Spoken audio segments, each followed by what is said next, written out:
which of these two parties delivers that? I'm coming to the answer. I'm coming to the answer. You see, he got inspiration from the Pan-African vision that was at the time. We cannot find that inspiration outside. We have to look within our setting on the African continent.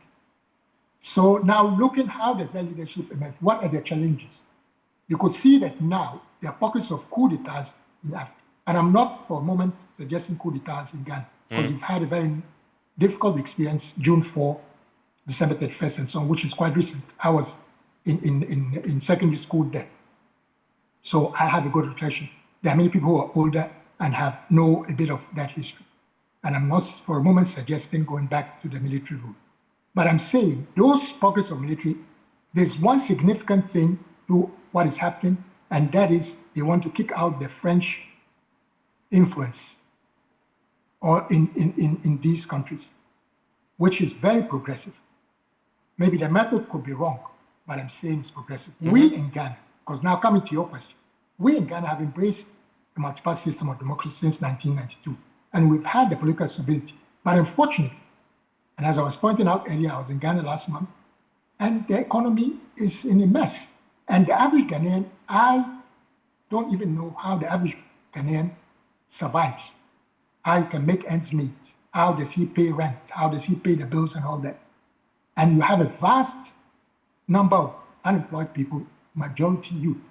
So the two things, from my point of view, that the political leader that's coming into office after the next election, they focus on two main things: corruption, because that, and taking inspiration from going back to June 4, corruption is one thing we have to address seriously. Yeah, so okay, whether it's Bamia, whether it's Mahama. Yeah, but in the interest of time then, I mean, so you've laid out a foundation. So which of these two parties delivers that? Okay. And then employment. Yeah. Corruption and employment. But it has to be done seriously. In the past, we've had governments coming in and they don't address the corruption in the past. Yeah, I mean, nobody is dealt with. So between the two, NDC is likely to win because we've had this cycle of 8 years. True. So that is nothing, will not be surprising, and especially with the economic hardship. So that is what our political history predicts. But for you, which of the two? And the economic situation shows that it's very difficult. So I believe Ghanaians will opt for a change. Yeah, but is the NDC best placed to actualize the things you just enumerated: corruption, the economy, employment?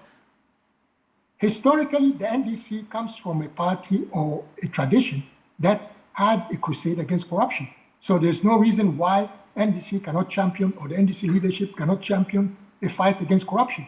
So your money is on the NDC then in this year's elections? No.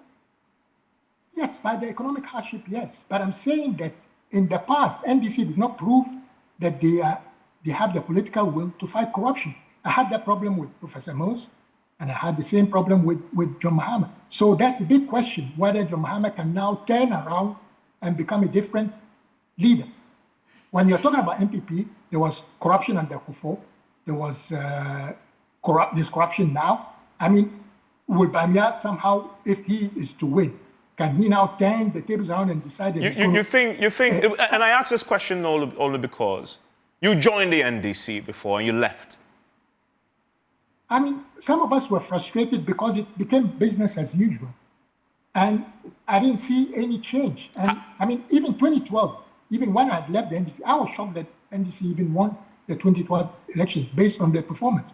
But it looks like in Ghana, we gave you a second chance. And that's the 8 years. But if the economy is still, they're not making any progress or big progress. So that was in 2012, if I'm not mistaken.